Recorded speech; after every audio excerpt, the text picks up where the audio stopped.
अब आपको कबीर पंथियों की भी अधूरी सोच और सत्य ज्ञान न होने से कबीर परमात्मा को यानी प्रधानमंत्री को समझो एक विभागीय मंत्री के सम तुलना करते हैं। तो उन महापुरुषों को कितना ज्ञान होगा ये भक्त समाज स्वयं ही फैसला करेगा। अब काशी के अंदर बनारस में कबीर चौरा मठ है और जो कबीर पंथ का एकमात्र प्रमुख स्थल माना जाता है कि जो वहां महंत संत विराजमान होते हैं वो कबीर साहब के बारे में पूरी जानकारी रखते हैं, ऐसा आम व्यक्ति की सोच है और ये स्वाभाविक भी है। लेकिन कबीर पंथ के अंदर जो अब सबसे ज्यादा त्रुटि आ गई है कि कबीर साहब के बारे में कबीर पंथी ही नहीं जानते वो क्या शक्ति थी, और कुछ एक जानते हैं कबीर सागर को पढ़ आकर तो उनके पास मंत्र प्राप्त नहीं है, वो विधि वे ऑफ वर्शिप नहीं है जिससे उस प्रभु का हम लाभ ले सके। अर्थात जिनको ज्ञान है कबीर पंथियों को वो भी अधूरे, क्योंकि उनके पास way of worship according to the god Kabir नहीं है, उनकी पूजा की विधि कबीर साहब के मार्गदर्शन अनुसार नहीं है, इसलिए वो भी अधूरे। और जिनको ज्ञान नहीं कबीर पंथियों को कि कबीर साहब क्या शक्ति थी वो भी अधूरे। अब आम समाज यही सोचेगा कि जो काशी के अंदर कबीर साहब का एक नंबर का स्थान माना जाता है और उसी में ऐसी अधूरी व्याख्याएं मिलती हैं संत भक्तों को पढ़ने के लिए, और उन अधूरी को वो पूरी मानकर कबीर साहब की सत्य महिमा से परिचित नहीं हो पाते। काशी के अंदर वर्तमान में जो श्री महंत जी विराजमान हैं उनका शुभ नाम है श्री महंत गंगा शरण शास्त्री।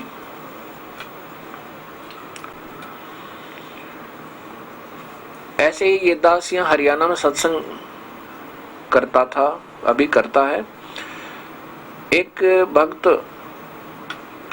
जो कबीर पंथी नहीं था लेकिन हमारे से कबीर साहब की महिमा को सुनकर उसको कुछ भ्रम उत्पन्न हुआ कि हो सकता है ये यहाँ अनजान व्यक्तियों को गलत मार्गदर्शन कर रहा है और इसका सत्य ज्ञान नहीं है इस संत को दास के बारे में। उसकी सोच थी जो उसने बाद में बताई।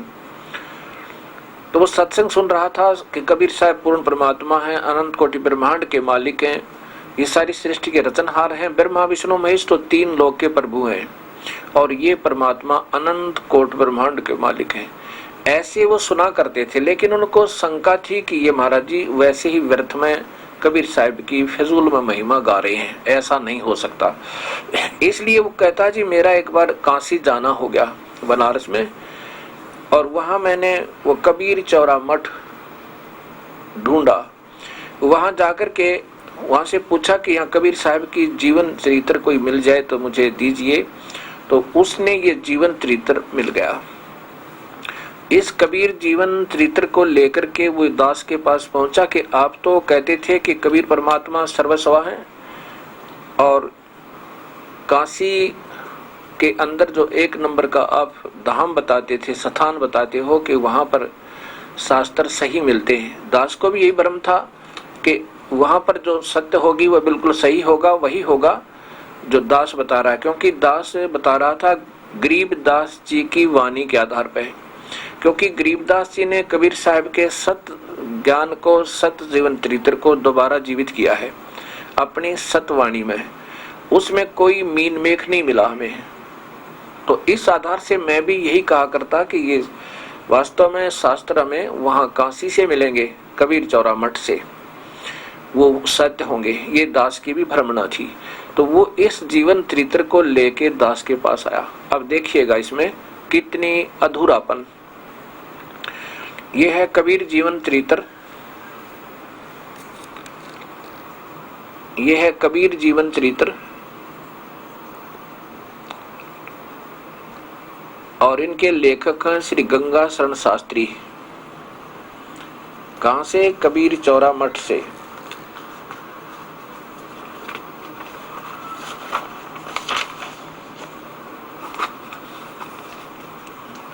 कबीर जीवन चरित्र आचार्य महंत गंगा शरण शास्त्री जी के कर कमलों द्वारा ये लिखा गया है। और यहाँ देखिएगा, प्रकाशक है कबीर वाणी प्रकाशन केंद्र, C23/5 कबीर चौरा मठ वाराणसी, दूरभाष इतना।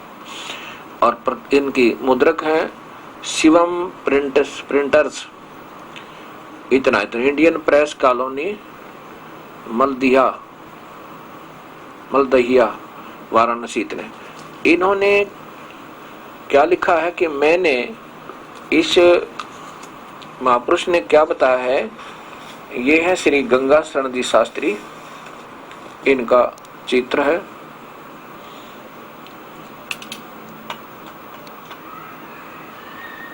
आचार्य श्री गंगा शरण जी महंत श्री गंगा शरण जी शास्त्री, इनका नीचे नाम भी नामांकित है, आचार्य महंत श्री गंगा शरण जी शास्त्री। इन्होंने प्राकट्य भूमिका, ये देखिएगा, कबीर साहब की का प्राकट्य भूमिका में प्रारंभ में क्या लिखा है और फिर आगे चल के अपनी सोच क्या बताई है, ये दास आपको बताना चाहेगा।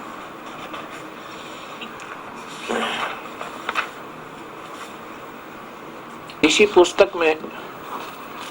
पुस्तक में सत कबीर प्रथमालोक कबीर जीवन चरित्र प्रकट काल की भूमिका, इसके प्रश्न नंबर देखिए, यहां देखिएगा 4 पे क्या लिखा है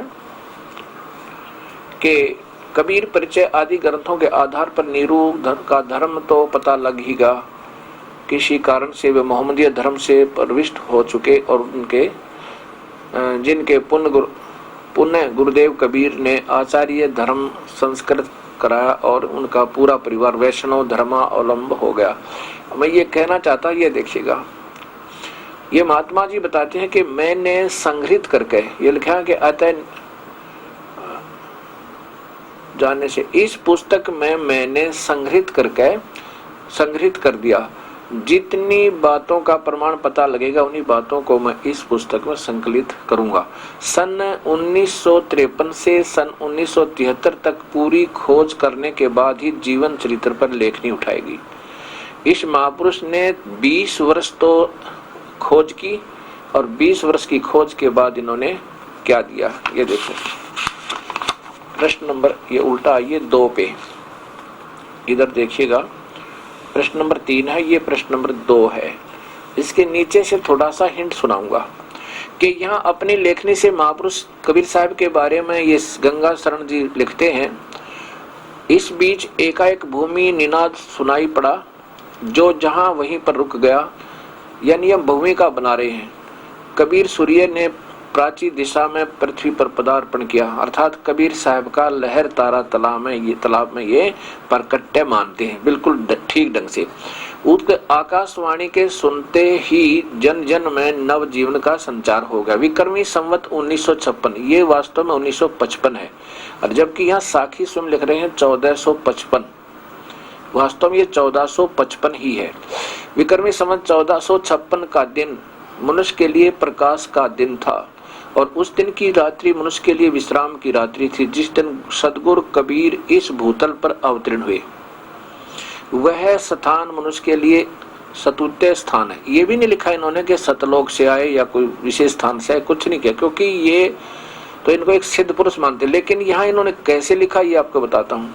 जिस स्थान को सतपुरुष ने आगे देखिए, विक्रमी संवत 1456 में विशेष रूप से पवित्र किया, जिसका नाम है लहर तारा सरोवर, जो भगवान शंकर की पूरी काशी के अंतर्गत विराजमान है। अब ये तो मान लिया कि वो अवतरित हुए, नवजात शिशु के रूप में परिवर्तित हो गई। यहाँ देखा थोड़ी दूर पर संत अष्टानंद जी स्वामी की कुटिया थी लहरतारा तालाब में, और जिसकी आसनारूढ़ होकर श्री राम नाम का वे जाप कर रहे थे। उसी समय अचानक लहरतारा के कमल दलों पर एक अद्भुत दीप्तिमान ज्योति प्रकाश मंडल से मेघ मालाओं को भेदन करती हुई आई और नवजात शिशु के रूप में परिणित हो गई। चारों ओर प्रकाश छा गया, संपूर्ण सरोवर में आवा छिटक गई, सरोवर की कमल किलियां खिल गई, जल जंतु केल खड़ा करने लगे, पृथ्वी के सभी स्थानों पर शांतिपूर्ण आभास हो गया, लोगों के मन में राम नाम का उच्चारण सहज में होने लगा। विक्रमी संवत 1456 काशी के लहरतारा नामक सरोवर में सदगुरु कबीर का अवतरण हुआ, जिनको काशी के नूरी अली नामक कोरी ने लाकर पालन पोषण किया। अब देखो, अब यहाँ तो महात्मा जी बिल्कुल सही लिख रहे हैं। क्या लिख रहे हैं कि कबीर साहब अपने सब आकाश से कोई शक्ति तेज आया और वहां पर बालक का रूप बना लिया और नीरू और नीमा उसको ले गए, उनका पालन पोषण किया। ये नहीं बताया इन्होंने कहां से आए, कौन आए। आगे इसी पुस्तक के प्रकट काल की अंदर 7 और 8 पे देखिए, इन्होंने यहीं पर फिर बदल दिया। वहां पर क्या लिखते हैं कि कोई आकाशवाणी नीरू नीमा जा रहे थे अपने ससुराल से, नीमा को लिवा के नीरू आ रहा था। उस लहरतारा तालाब के ऊपर उन्होंने विश्राम किया, जलपान करना चाहा।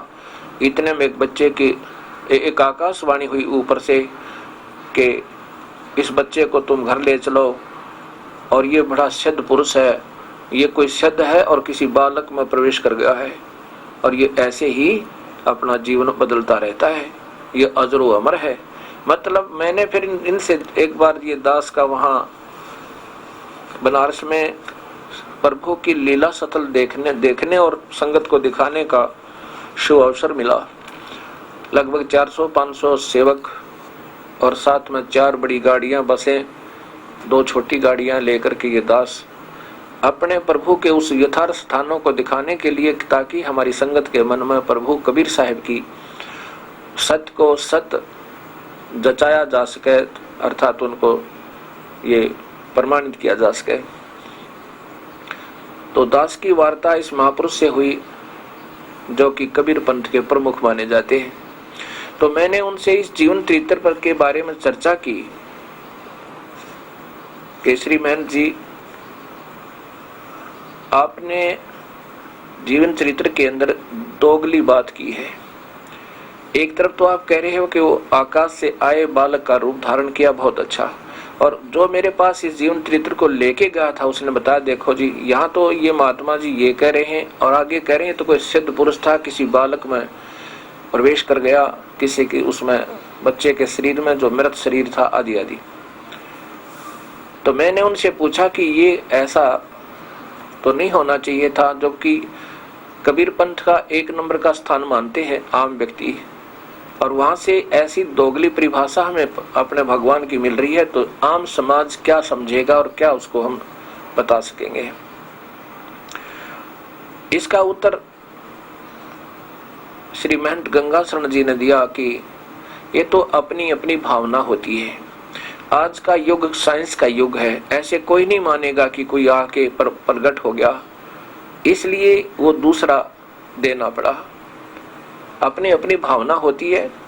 आपकी भावना ऐसी है कि वो प्रगट हुए तो आप ऐसे मान लीजिए, मुझे कहते हैं श्री गंगाशरण जी शास्त्री कहते हैं कि आपकी भावना ऐसी है तो आप ऐसे मान लिए कि वो प्रगट हुए, ठीक है, लेकिन आम समाज थोड़ा ही मानता है कि बगैर माता पिता के कोई आ सकता है। तो ये सोचना चाहिए हमने समाज का थोड़ा ही, समाज तो पहले बेचारा विचलित है, हमने तो उसको सत्य ज्ञान देना है, चाहे वो अब माने या ना माने, सत्य को मानना ही पड़ेगा अंत में। अब यहां देखो,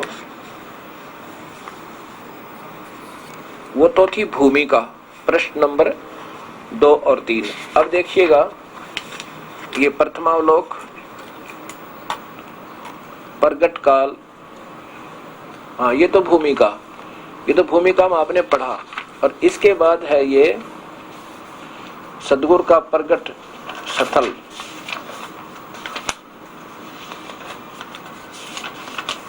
ये प्रगट काल जीवन चरित्र। इसके बाद फिर नई नंबरिंग प्रारंभ होगी। इसके देखिएगा यहाँ पे, यहां से आपको दिखाऊंगा प्रश्न नंबर 8 पे। अब यहाँ अलग से प्रकरण दिया सारा, फिर ये थोड़ा ही दिखाऊंगा, पढ़ सकते इसको। इधर नीमा देवी भगवान हरि से मन ही मन प्रार्थना कर रही थी कि मेरे पति की मति विमल हो जाए और इस नवजात शिशु को घर ले चलने के लिए राजी हो जाए। वस्तु नेमुनिसा की पुकार को उनकी अंतरात्मा को सुननी पड़ी। आकाशवाणी के रूप में निनाद हुआ। आकाशवाणी हुई, अरे नूर अली इस शिशु को ले जाओ और यह मेरी इच्छा से तुम्हें प्राप्त हुआ है। नहीं, कोई भगवान बोल रहा है कि विष्णु भगवान ये सिद्ध करना चाहते हैं कि विष्णु भगवान बोल रहा है कि मेरी कृपा से तुम्हें प्राप्त हुआ है, तुम संदेह मत करना, यह बालक तुम्हारे यश को बढ़ाएगा एवं तीनों लोकों में इसकी प्रसिद्धि होगी। इस बालक के रूप में मैं स्वयं परात्पर शक्ति ही है, ऐसा समझो। अतः आकाशवाणी को की बात को सुनकर मियाँ नीरू करबत प्रार्थना करने लगे और बोले, प्रभो यह बालक किसका है? आकाशवाणी ने कहा कि यह शिशु अयोनिज है, अनंत जन्म का योगी पुरुष है, यह इच्छाधारी योगी है, अपनी योग माया से अनेक शरीरों का त्याग करके कायाकल्प करता रहता है और जीवन मृतक पुरुष है, जीवन मुक्त पुरुष है। यह प्राण अपान की गति जानता है, यह कभी काल के अधीन नहीं होता, सदैव कायाकल्प करता रहता है। अनेक बार इसने संसार का उपकार किया है। यह गत रात्रि अचानक यहाँ पर प्रकट हुआ है। यह बालक के शरीर में प्रवेश कर गया है। कोई सिद्ध पुरुष है जो बालक के शरीर में प्रवेश कर गया, अर्थात ये प्रकट नहीं, ऊपर से नहीं आया। अब यहाँ सिद्ध कर रहे हैं, इस बालक को अल्प अवस्था के कारण संज्ञा सुन जैसा प्रतीत हो रहा है, परंतु इसमें संज्ञा विलोप नहीं है। यह तुम्हारे घर जाना चाहता है, इसलिए अपनी धर्मपत्नी को आदेश दो कि सरोवर से बाहर ले आकर चले। यह मेरा अंश है। यानी विष्णु बोल रहा है कि इस कहना चाहते हैं, विष्णु बोल रहा है कि मेरा अंश है, मेरा भेजा हुआ है, मेरा अंश है, यानी मेरा कोई नौकर ना करे। मैंने अपनों इच्छा से लोक हित के लिए स्वयं इसे भेजा है। अब भक्त आत्माओं,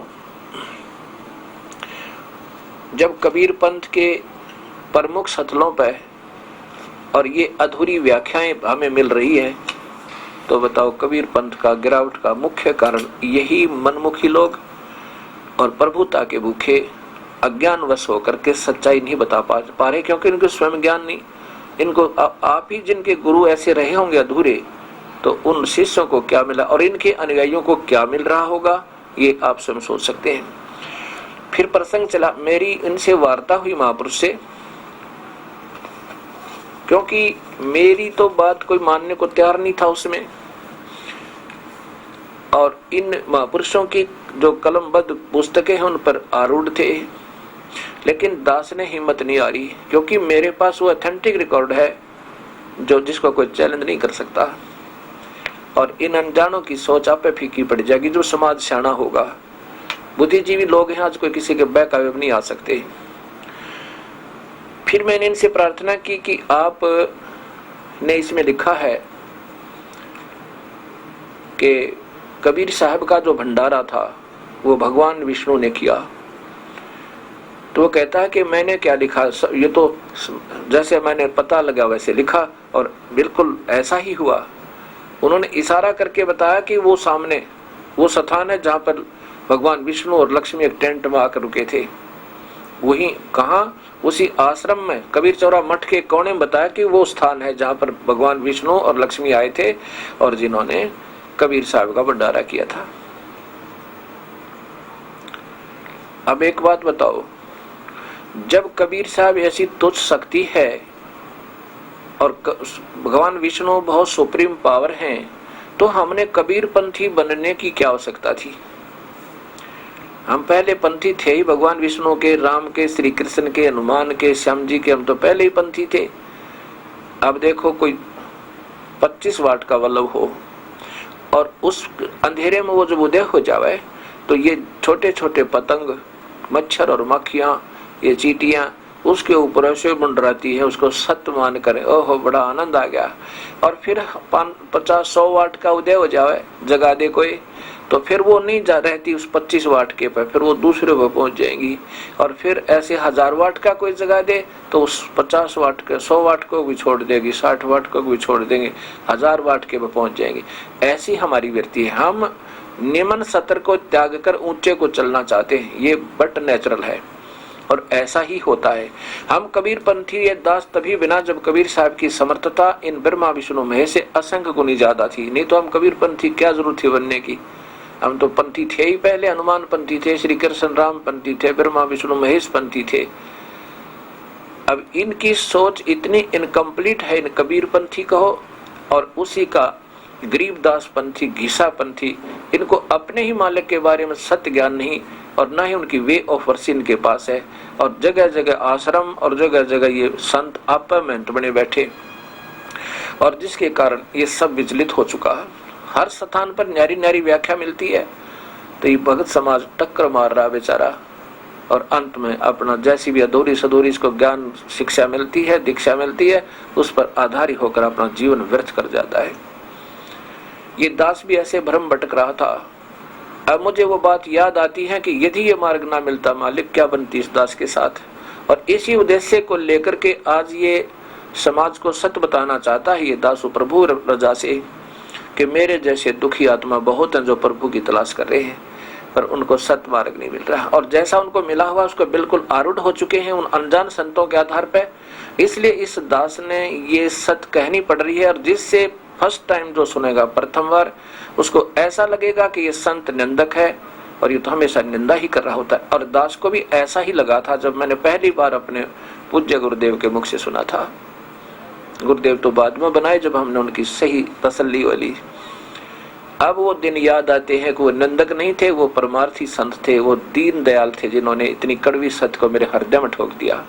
और वो अगर कैप्सूल कड़वे ना मिलते तो ये रोग नहीं कटता हमारा। अब इसी जीवन चरित्र में आप देखिए, ये जीवन चरित्र वही जीवन चरित्र है महर्षि श्री महंत गंगासन शास्त्री द्वारा। और इसके 177 पृष्ठ पर आपको दिखाता हूं। ये पृष्ठ नंबर 174 और नीचे देखिएगा कबीर साहब का भंडारा, ये वर्णन चल रहा है। यहां पर देखिएगा ये पृष्ठ नंबर 177 देखिए, 176 से देखिए नीचे। हिंट सा दूंगा आपको। सभी लोग राम ध्वनि इस प्रकार साहब की आज्ञा पाकर संतों ने आकर साहब के उपयुक्त संदेश को उपस्थित भीड़ को सुना दिया। यानी सब लोग आगे के भंडारा हो रहा है, सभी लोग राम ध्वनि में लग गए, उधर कबीर साहब हरि चर्चा में लगे। ऐसे जान पड़ता था कि उन्हें इस आगंतुक भीड़ का पता नहीं है। कबीर साहब को तो कोई मालूम नहीं, ऐसा लग रहा था। सदगुरु की इस विशुद्ध दशा को देखकर, बुरी दशा देखकर श्री मायापति भगवान केशव ने के श्री कृष्ण जी विष्णु जी, भगवान विष्णु जी, मायापति विष्णु जी, केशव बन गए। वो विचार किया कि कबीर के आश्रम पर अपार भीड़ उमड़ी हुई है और श्री कबीर जी परम तत्व में लीन है।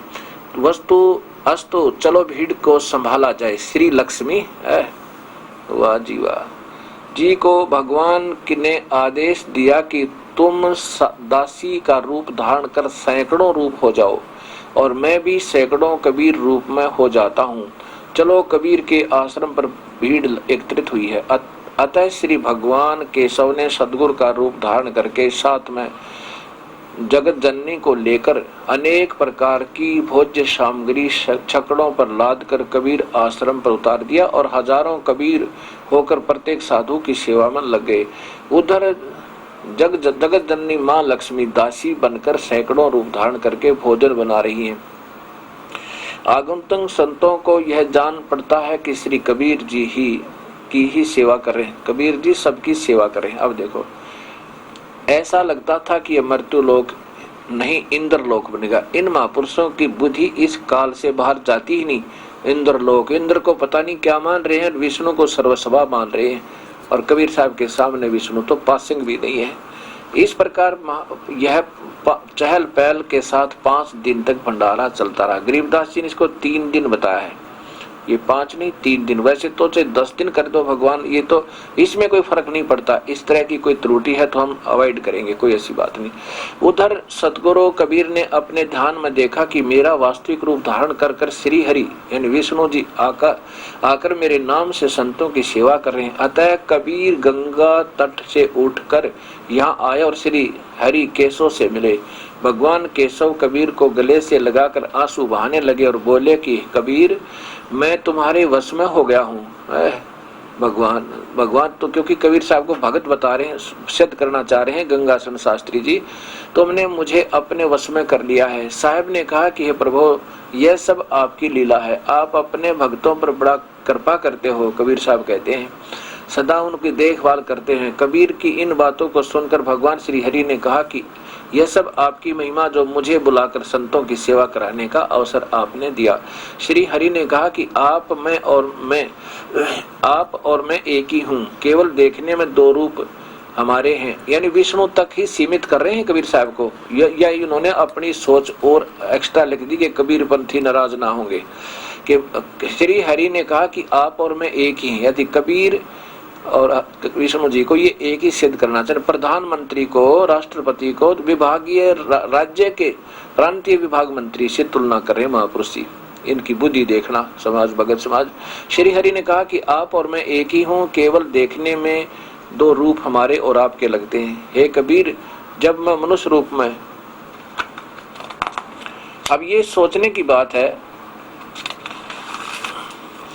मनुष्य रूप धारण करता हूँ तो मेरा सारा कार्य मनुष्य जैसा होता है, इसलिए भक्त और भगवान में कोई अंतर नहीं होता। हे भक्त, जो भक्त है वही भगवान है। इस प्रकार भगवान श्री हरि और कबीर के अनेक प्रकार की ज्ञान की चर्चा हुई, जिसको श्री गरीबदास जी महाराज ने विस्तृत पूर्वक लिखा। इससे सिद्ध होता है गरीबदास जी की वाणी भी महात्मा ने नहीं पढ़ी। अगर ये पढ़ी होती तो ये अधूरी सोच नहीं लिखते, अपने तुक्के फिर भी लगाने होते इन महापुरुषों ने। जबकि गरीबदास जी ने स्पष्ट कहा कि कबीर साहब तो स्वयं ही सतलोक गए और सतलोक से वो सारा सामान लेकर आए, अपना ही दूसरा रूप केशव बनाया। अब भक्त समाज ये देखेगा अपनी आंखों, और ये पुस्तक मंगाकर आप पढ़ सकते हो, देख सकते हो, इसमें कोई शक नहीं। इन महापुरुषों ने ऐसा, ये एक ही नहीं, कबीर साहब की वाणी सत्य है कि सतगुरु बिन किन्हें न पाया ज्ञाना, जो थोथा बुस छड़ा किसाना। पूरे संत जिस पर कृपा कबीर परमात्मा की नहीं होगी, इस कबीर साहब के मार्ग को कोई जान ही नहीं सकता, ना इसकी वे वर्षिप समझ सकते। ये तो उन परमात्मा की स्वयं ही रजा होती है जिस पुण्यात्मा पे, और उन्हीं की कृपा से वो इस उलझे हुए सूत को सुलझा सकता है, जो ज्ञान रूपी सूत इन महापुरुषों ने अपने अनजानपने में उसमें उलझा कर डाल दिया। अब देखिएगा, श्री गंगाशरण जी शास्त्री की अधूरी सोच के वो कबीर साहब को श्री राम का पुजारी मानते, श्री राम का पुजारी, यही जीवन चरित्र। और देखिए इसके प्रश्न नंबर 86 और 87 पे है। देखो 86 कबीर जीवन चरित्र, और यहाँ नीचे से दिखाऊंगा थोड़ा सा बस झलक सी। एक बार सिकंदर लोधी के सामने शिकायत की कबीर साहब की, तो सिकंदर ने कहा कि कबीर, तुमने सन्मार्ग को छोड़कर कुमार्ग अनुसरण किया है, इसलिए तुझे दोजख होगा, नरक में जाएगा तू। कबीर साहब को सिकंदर लोधी दिल्ली के बादशाह कह रहे हैं, मैं उसमें तुम्हें जाते हुए खुद ब खुद देखूंगा। अगर तुम अपनी खैरियत चाहते हो तो इस्लाम को तस्लीम कर लो, यानी मुसलमान बन जा तू दोबारा, तुझे मैं बख्श दूंगा, अन्यथा तुम्हारा कुशल नहीं है। इतना कहकर बादशाह लोधी चुप हो गए। कबीर साहब ने जवाब की प्रतीक्षा में लगा। सिकंदर लोधी की उक्त बात सुनकर सतगुरु कबीर ने उत्तर देना आरंभ किया, ओ अपने मन के राजा, संसार को भयभीत करने वाले, मैं कभी भी कुमार्ग का अनुसरण नहीं करता, मैं कभी झूठ नहीं बोलता, न तो मैं किसी की चुगली करता हूँ और न किसी का धोखा देता हूँ, मैं तो सदैव राम नाम का जाप करता हूँ। और तेरेगी वो सतनाम सतनाम कहाँ गए अगर राम नाम लिखा है। इन्होंने कबीर साहब के शास्त्र को भी नहीं पढ़ा इस महापुरुष ने।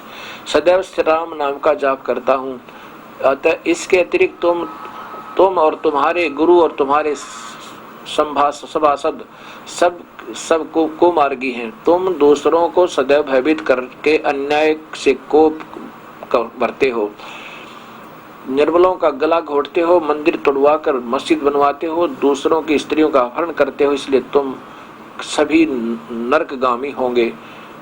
मेरे देखने में तुम सभी मर्द समान दिखाई पड़ते हो।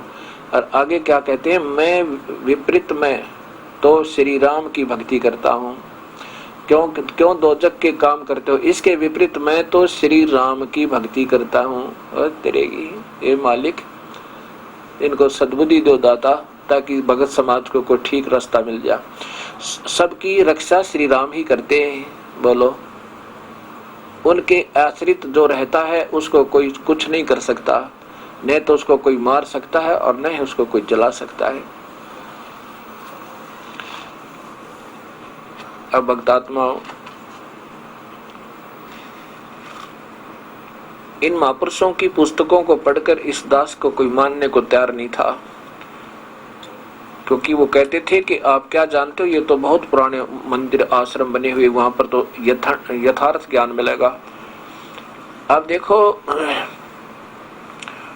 जब तक हमारे ऊपर ईश्वर परमेश्वर कबीर साहब की रजा नहीं होगी, तब तक मंदिर आश्रम या पुराने संत महंतों से कुछ लाभ नहीं होगा।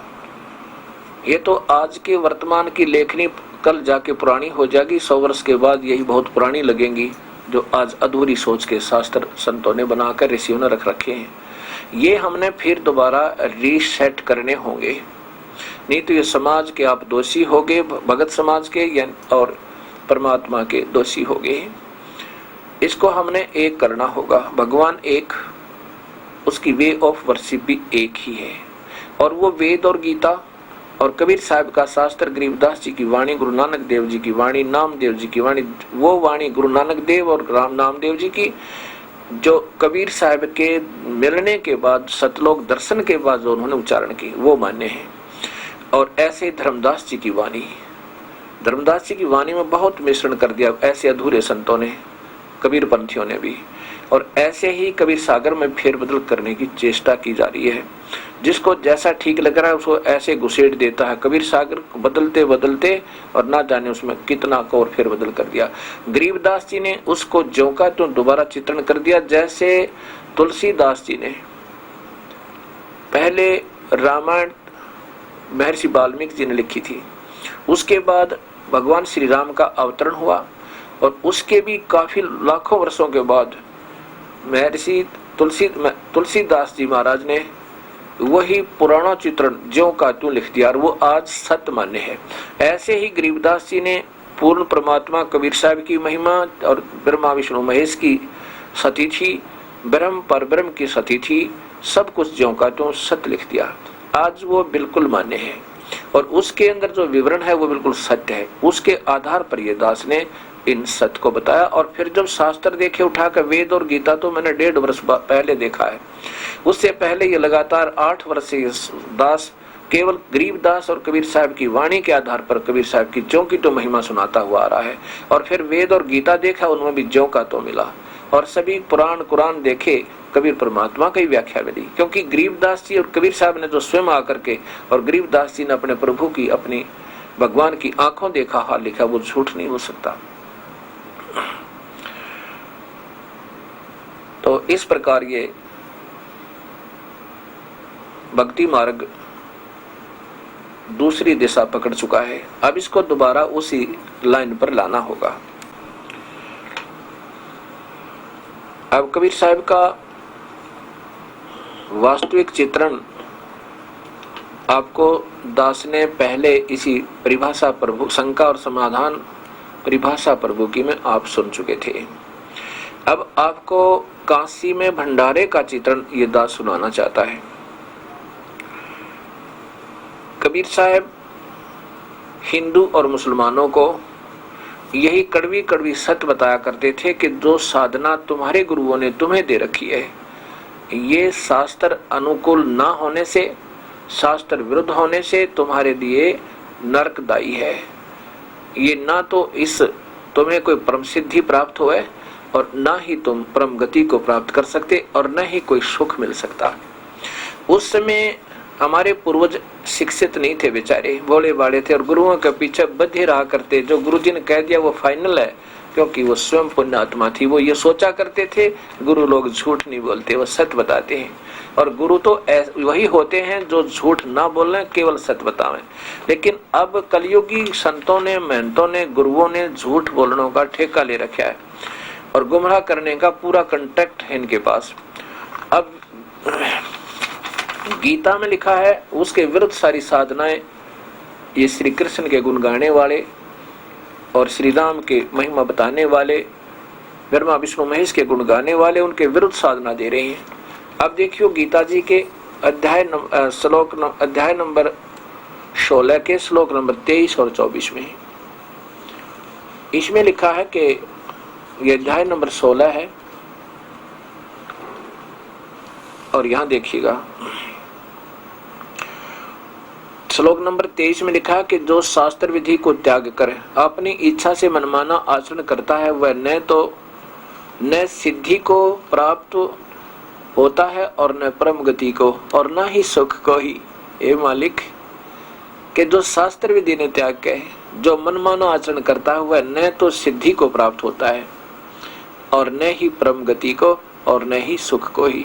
इसलिए अर्जुन 24 में कहा कि इसलिए तेरे लिए इस कर्तव्य और अकर्तव्य की व्यवस्था में, यानी कौन सा भक्ति कर्म करना चाहिए, कौन सा ना करना चाहिए, शास्त्र ही प्रमाण है। ऐसे जानकर शास्त्र विधि से निहित कर्म करने योग्य हैं। जो शास्त्र में, इस पवित्र गीता जी में, पवित्र वेदों में वर्णन है वही करने योग्य हैं। तो कबीर साहब ये बताया करते थे कि जो तुम्हारे गुरु लोग तुम्हें बता रहे हैं वो साधना तुम्हारी बिल्कुल अधूरी है और ये तुम्हें न तो पार होने देंगे और न इनसे तुम्हें कोई सुख होगा। हिंदुओं को कहा करते कि तुम न तो गीता को पढ़ पा रहे हो, वेद पढ़ने पर भेद न जाने, बाचे पुराण 18 और जड़ को अंधे पत्ते खुआवे और फिर भूले सृजनहारा। गीता और वेदों के ज्ञाता कहलाते हो और निकलवाओ सरहद और पत्थर पूजवाओ और फिर अन्य त्योहारों की पूजाएं करवाओ, दिवाली पूजन करवाओ, जबकि गीता में कहीं नहीं लिखा। माता के जागरण करवाएं, कहीं नहीं लिखा गीता और वेद में माता के जागरण का। तो ये शास्त्र विरुद्ध साधना होने से नरकगामी और दुखदायी और ना सुख हो, ना परम गति हो, ना परम सिद्धि हो और ये ना कोई सुख हो सकता। इस बात से उस वर्तमान के गुरु लोग कबीर साहब से ईर्षा करने लगे। जब उनको पता चला कि ज्ञान तो बिल्कुल सही बता रहे हैं और वेदों और गीता में ऐसा ही लिखा, इसलिए उनकी और तो कोई पार बसाई ना, उन भोली जनता को गुमराह कर दिया कि झूठ बोलता है, ऐसा कहीं नहीं लिखा है, हम सब जानते हैं। हम ये क्या जाने गंवार, ये तो संस्कृत भी नहीं जानता है और हम सब जानते हैं, हम रोज पढ़ते हैं, कहीं नहीं लिखा गीता में कि पितर मत पूजो और श्राद्ध मत निकालो। अब उस समय तो उन भोली आत्माओं को कबीर साहब के विपरीत कर दिया, विरुद्ध कर दिया उन अनजान संतों ने, मूर्खों ने, जो अपनी प्रभुता बनाए रखने के लिए स्वार्थी लोगों ने। और वो भोले, हमारे पूर्वज भोले भाले थे, उन्होंने सोचा कि गुरुजी कह रहे हैं सत्य होगा, ये चूल्हा झूठ बोल रहा है। अब देखो, अब नहीं किसी को बहकाया जा सकता, अब सब एजुकेटेड है और ये संस्कृत कोई बड़ी कोई ऐसी भाषा नहीं है जो ना समझ में आवे। शब्दकोश हमारे पास है, व्याकरण हमें आती है, कोई ऐसी बात नहीं। और पढ़े लिखे BA MA बच्चे हमारे पास है, आप दिखा सकते हो उनको। अध्याय नंबर 9 का गीता जी में श्लोक नंबर 25 देखो।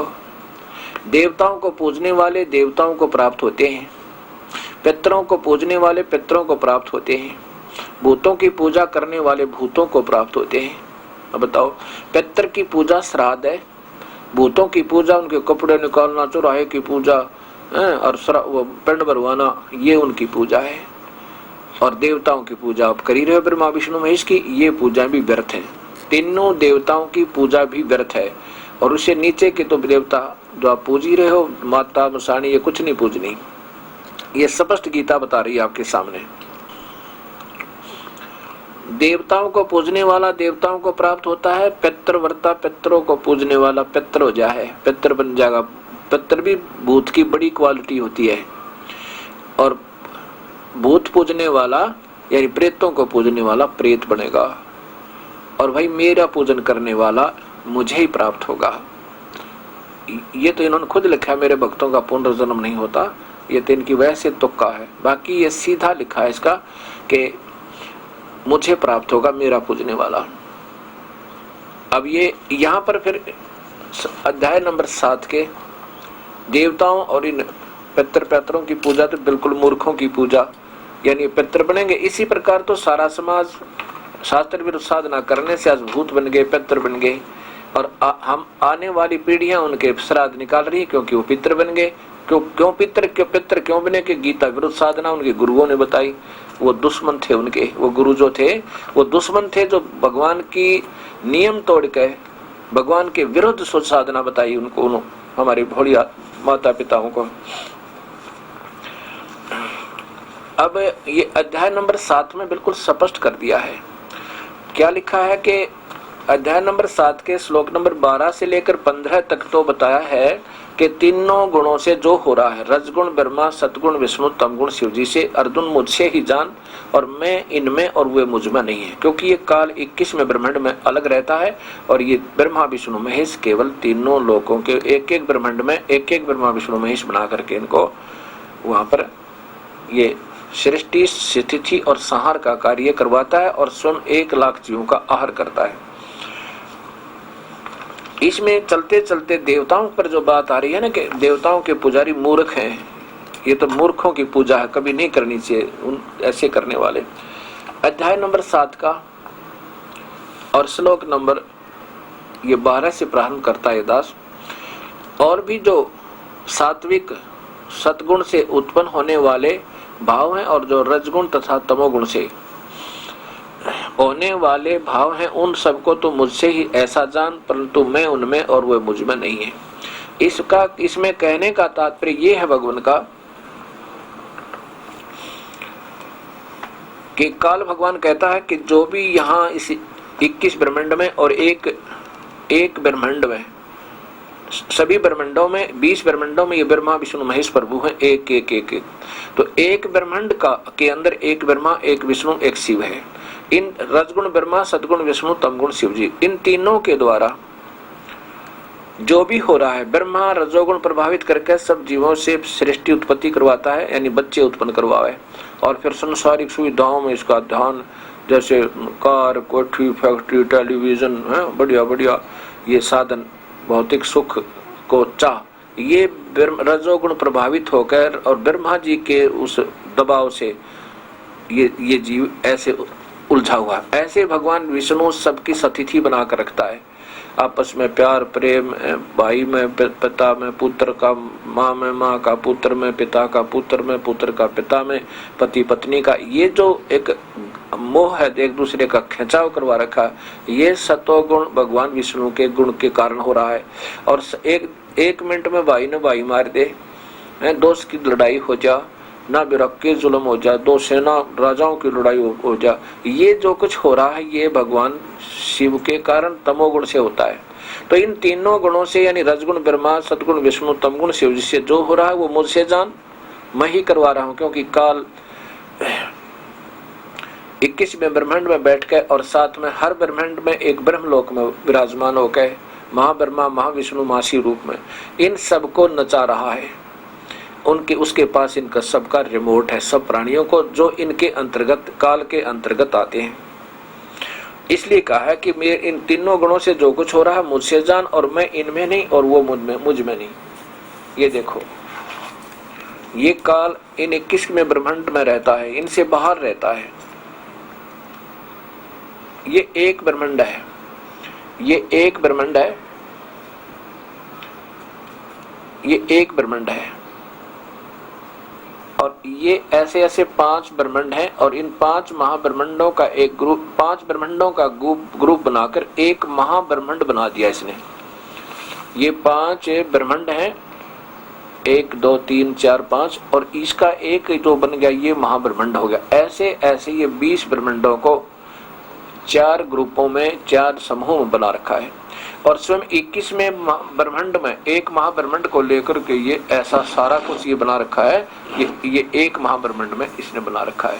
ये काल इन सबसे न्यारा भी रहता है, और ये नकली सतलोक, अलखलोक, नकली अकामी लोक, अनामी लोक ये बना रखे हैं। यहाँ पर वो विद्वान पुरुष, महापुरुष जिन्हें सारी उम्र शास्त्र अनुकूल साधना की हुई है, उनको यहाँ पर दूत बना कर रखता है, फिर उनको गलत साधना प्रचार करने के लिए और यहाँ भेज देता है। इसलिए गीता में ये लिखा है कि मैं इनमें नहीं हूं और ये मुझ में नहीं है। ये है ज्योत निरंजन काल ब्रह्मांड के, काल ब्रह्म के लोक 21 ब्रह्मांड का लघु चित्र। ये ऐसे समझना होगा हमने गीता जी के ज्ञान को। अब ये प्रसंग चल रहा है त्रिगुणमयी माया का, माया के द्वारा जिनका, आगे देखिए गुणमयी, ये है श्लोक नंबर 13 उसी पुस्तक गीता जी का, पवित्र पुस्तक गीता जी का श्लोक नंबर 13। तिर्भी गुणमयी, ये 3 गुण, त्रिगुण रूपी तिर्भी गुणमय भाव है। इस त्रिगुणमयी माया यानी रजगुण ब्रह्मा, सदगुण विष्णु के द्वारा इसका ही सारा जिक्र चल रहा है। नीचे देखिए, गुणों के कार्य रूप सात्विक, राजस और तामस, इन तीनों प्रकार के भावों से यह सारा संसार जगत मोहित हो रहा है। इसलिए इन तीनों गुणों से परे यानी ब्रह्मा विष्णु महेश से न्यारा परे मुझ अविनाशी को नहीं जानता। अब यहाँ पर गुण है तो यहाँ भी गुण ही होते भगवान के, तो यहाँ गुण है रजगुण ब्रह्मा, सदगुण विष्णु, तम गुण शिव जी। इन तीनों गुणों से परे मुझ अविनाशी को नहीं जानता, मुझे नहीं जानता। आगे देखिए, ये 13 सुना, अब 14 में लिखा है, क्योंकि यह अलौकिक त्रिगुणमयी मेरी माया, क्योंकि यह अलौकिक त्रिगुणमयी मेरी माया बड़ी दुस्तर है, बड़ी दुष्ट है, खतरनाक है। यानी तीनों गुणों से स्वयं ही इन बेचारों को, ब्रह्मा विष्णु महेश को ये रजगुण ब्रह्मा, सदगुण विष्णु, तमगुण शिव जी बनाता है, और स्वयं ही फिर कहता है ये बड़े खतरनाक हैं। और जो पुरुष मुझको निरंतर भजते हैं वो इस माया का उल्लंघन कर जाते हैं।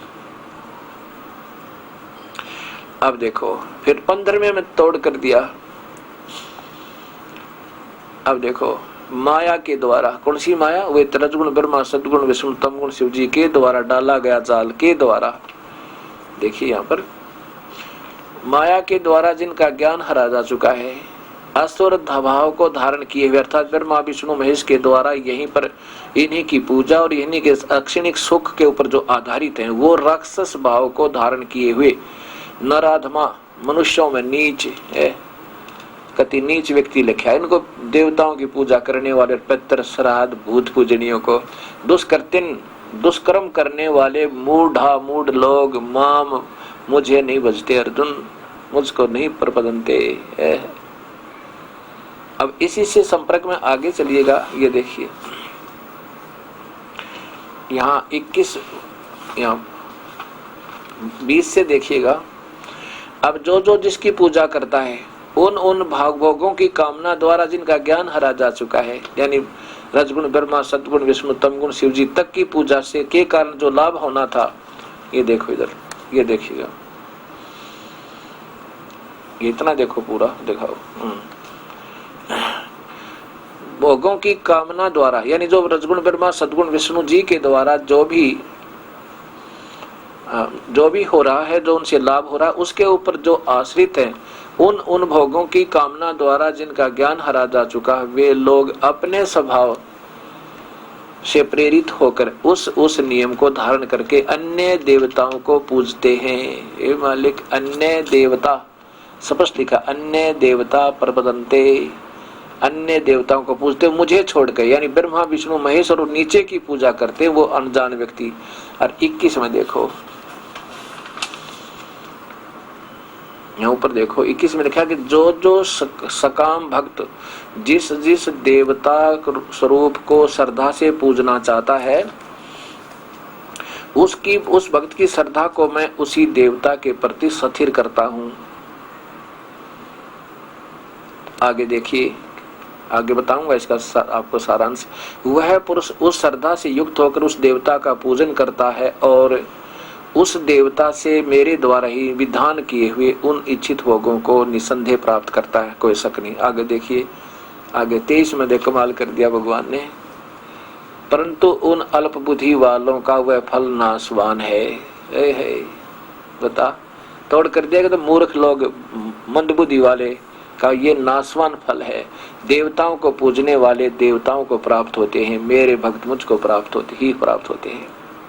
अर्थात ब्रह्मा विष्णु महेश से लेकर नीचे की पूजा करना महामूर्ख, दुष्ट आत्मा, राक्षस स्वभाव को धारण किए हुए व्यक्ति ही करते हैं। गीता तो ये बता रही है, और गीता के मर्मज्ञ ज्ञाता कहलाने वाले और इसके सारी विपरीत पूजाएं, श्री राम श्री कृष्ण, यहाँ से ऊपर ब्रह्मा विष्णु महेश, फिर नीचे की माता मशाणी सरहद पितर कनागद, ये सारे नरक में ठोक रहे हैं हमारे को। ये गीता विरुद्ध साधना होने से न तो लाभ हुए और न ही परम गति न परम सिद्धि, कुछ भी ना हुए। इस प्रकार इन भोली आत्माओं को ये उलझाए रहा करते थे। अब कोई नहीं बहका सकते ये गुरु लोग, क्योंकि ये लालटेन मेरे पास है। एक अंधा लालटेन लिए हुए जा रहा था। आजकल बच्चे लालटेन को नहीं जानते होंगे, टॉर्च समझो। अंधेरे में टॉर्च लिए जा रहा था। आगे से बच्चे आ रहे हैं, बच्चों की आवाज, खेलते कूदते बोलते आ रहे हैं। आवाज सुनकर के वो सूरदास अंधा बोलता है,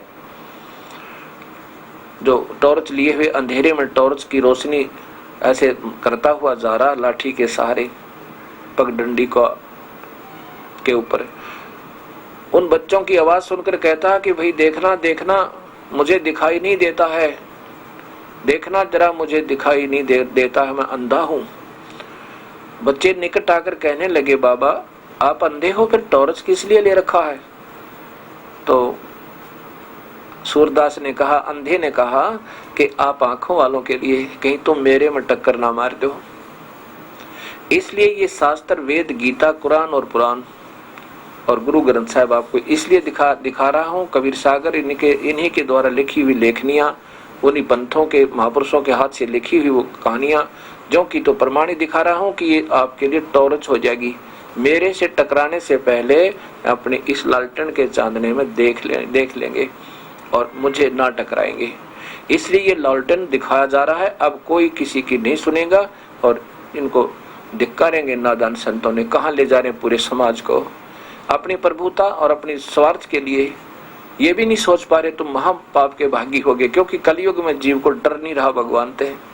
इसलिए ही वो प्राणी अनर्थ कर सकता है, जिसको स्वयं ज्ञान नहीं, कोई शास्त्र आधार नहीं, कोई नाम श्रेष्ठ नहीं, कोई न प्रभु का अभी तक ABC का सत्य ज्ञान है, और फिर भी लाखों और करोड़ों की संख्या में गुमराह करके इन भोली आत्माओं का जीवन व्यर्थ किया जा रहा है। और दास की यही प्रार्थना कि अब भी कुछ नहीं बिगड़ा है। अपनी मान बढ़ाई छोड़कर संत की क्या मान रखे बढ़ाई। संत वही होते हैं जो मान बढ़ाई से दूर होते हैं, और जो अभी मान बढ़ाई में सड़ रहे हैं, मैं बड़ा मैं छोटा, तो वो संत तो हो ही नहीं सकते, सोपन में भी नहीं हो सकते। अब एक भक्त ने कहा कि हमने देखा है हरिद्वार के अंदर, वहां पर घीसा पंथ गरीबदास जी के कहते 20-25 आश्रम है। अब देखो उनकी बुद्धि देखो, जब वो गरीबदास को मानते हैं, क्योंकि वो कबीर पंथी ही समझो, गरीबदास जी को मानने वाले और घीसा पंथ को मानने वाले। अब उनके 25 आश्रम और एक ही छोटे से शहर में क्या तुक बनायो। उनकी राग द्वेषता, उनकी यानी बुद्धि, कमजोर बुद्धि और राग द्वेष ईर्षा का ये प्रत्यक्ष प्रमाण है। पशु में भी नहीं हो सकती इतनी ईर्षा जितना उन महापुरुषों में है। जब एक ही शहर में 20 आश्रम, एक आश्रम बनाते बढ़िया सा, जब उनमें पता लगे वो कितने संत है, एक दूसरे से अपनी महिमा, अपनी प्रभुता, अपने को श्रेष्ठ मानना, एक ही ज्ञान, एक ही शास्त्र, एक ही भगवान, और फिर बड़ा और छोटा क्या रह गया इसमें। लेकिन ये प्रभु के भूखे नहीं, ये प्रभुता के भूखे हैं। ये प्रत्यक्ष प्रमाण है। इससे तो ये राधा स्वामी, धन सतगुरु बाल योगेश्वर जी महाराज, सतपाल जी महाराज, ये चौके कम से कम इनका सिस्टमेटिक ये तो नहीं शो कर रहे कि हम इतने द्वेषी हैं। एक शहर में एक का आश्रम एक ही का पाओगा, और ये एक गांव में चार चार बनाए बैठे, कबीरपंथी, गरीबदासी, और ये और फिर लट्ठम लट्ठार, फिर उनके आपस में राग द्वेष, मुकदमे चालने। छुड़ानी में 2 आश्रम और दोनों के मुकदमे, 24 घंटे लड़ाई है परमात्मा। और वहां जाओ उनके पास मुक्ति की इच्छा लेकर वो बड़ी आत्मा, ये मालिक आप ही बचा सकते हो भगत समाज को आज इस घोर कलयुग में। इन संतों में तो बुद्धि भगवान इस काल ने छोड़ नहीं रखी। ये दास ने भरतता भटकता हुआ ढूंढ रहा था उस मालिक को, ना जाने कैसे रजा करी इस दास के ऊपर परमेश्वर। अब मैं इसलिए रो रहा हूँ और बार बार ये कटु सत्य कह रहा हूँ। ठीक है, जिनको दर्द तो होगा हजारों को और लाभ होगा अरबों और करोड़ों को, और कोई ना कोई तो समय पर यह सत्य कहने वाला जरूर परमात्मा भेज जाएगा। उसी की रजा से ये दास कुछ एक लफ्ज भी नहीं निकाल सकता उसके हुक्म बिना, ये उसी की रजा से हो रहा है। उस समय भी कबीर परमेश्वर आए हुए थे, यही कड़वी कड़वी सत्य कहा करते थे। सत्य कड़वी लगती है पर मीठी हो जाती है। और धर्मदास जी से कहा था, धर्मदास जी को कबीर साहब ने कहा था कि आने वाले समय में यदि कोई मेरा संत इस सत्य भक्ति को फिर दृढ़ करेगा, फिर हृदय में जमाएगा भगत समाज के, उस समय के वो महंत और संत जो नकली होंगे, जो गुमराह कर रहे होंगे, बड़ी आत्माओं के साथ खिलवाड़ कर रहे होंगे, वो उस संत के साथ दुश्मनी बनावेंगे और राड बढ़ावेंगे। लेकिन धर्मदास, मैं उसके साथ रहूंगा, वो कुछ नहीं बिगाड़ सकेंगे। जिसके ऊपर प्रभु का पंजा हो जाए उसका कुछ नहीं बिगड़ा करता। और संत तो प्रभु के सिपाही होते हैं, उस मैदान में ही, युद्ध के मैदान में ही प्राण त्याग दिया करते हैं। लेकिन वो अपनी सत्य को सती कहा करते हैं और अधूरापन नहीं छोड़ते। कबीर साहब कहते हैं कि जो संत मम सत शब्द सत भक्ति दरडावे और वाह के संग सब राड बढ़ावे, अस संत मंथन की करनी और धर्मदास में सुनाऊं वर्णी। उस समय के वर्तमान के संत और महंतों के ये लक्षण होंगे, वो फिर उनके साथ राड बढ़ाएंगे, क्योंकि उनके पास वस्तु तो हो नहीं। अगर सत्य है, सही है, और उनके पास लाल है तो उनको चिंता क्या। और लाल है और कौड़ी, और लाल को कोई कौड़ी बता रहा है आपके को, तो चिंता होनी नहीं चाहिए। चिंता उनको होगी जिनकी कौड़ी को कौड़ी कहा गया होगा और लाल नहीं होगा, और वो लाल बता रहे होंगे, इसलिए चिंतित होंगे। वही थोड़ा बहुत टू उठा कर सकते हैं, क्योंकि उनको स्वयं ही असमंजस में होंगे। नहीं, संत होंगे तो समर्पण करेंगे। भूल ना जाने किस पर बंजर कब सुधर जा, वो भी एक अवसर परमात्मा ही दिया करता है। तो उसको भी कोई चूक जाना फिर कोई समझदारी की बात नहीं। कबीर साहब यही बताया करते थे। उस समय के वर्तमान संतों ने उन भोली आत्माओं को कबीर साहब के पीछे लगा दिया। ये झूठ बोला जुलाहा क्या जाने है, ये है वो। तो कबीर साहब के साथ बहुत ही ज्ञान चर्चा तो वो करते थे, फेर ही थे। प्रश्न एक किया करते कबीर साहब के, कौन ब्रह्मा का पिता है, कौन विष्णु की माँ, और शंकर का दादा कौन है, हमको दे बता। वो कहते हो तो अजर हैं, अमर हैं, उनके कोई माता पिता नहीं है, वो तो सर्वस्वा हैं, सारे ब्रह्मांडों के मालिक हैं। कमाल की बात है। तो फिर वो चुप हो जाते, उनके पास जवाब तो होता नहीं। तो इस प्रकार कबीर साहब के साथ दुश्मनी करनी, उनको मारने की चेष्टा करनी, उनके साथ बहुत बदतमीजियां की, पर वो पहाड़ का टक्कर मार रहे थे। जब वो सब थक चुके, कबीर साहब को उबलते हुए तेल के कढ़ाई में जलाने का भी प्रयत्न कर लिया, प्रभु नहीं जले। और फिर एक झेरे कुएं में डाल कर कबीर साहब के ऊपर छड़े डाल दिए, मिट्टी डाल दी, कांटेदार झाड़ियां डाल दी, 100 फुट ऊंचा भर दिया। और फिर कबीर साहब को देखा तो सिकंदर लोधी के महल में, सिकंदर लोधी ने जहां कबीर साहब का आसन लगा रखा था, वहां ज्यों के त्यों विराजमान पाए। अर्थात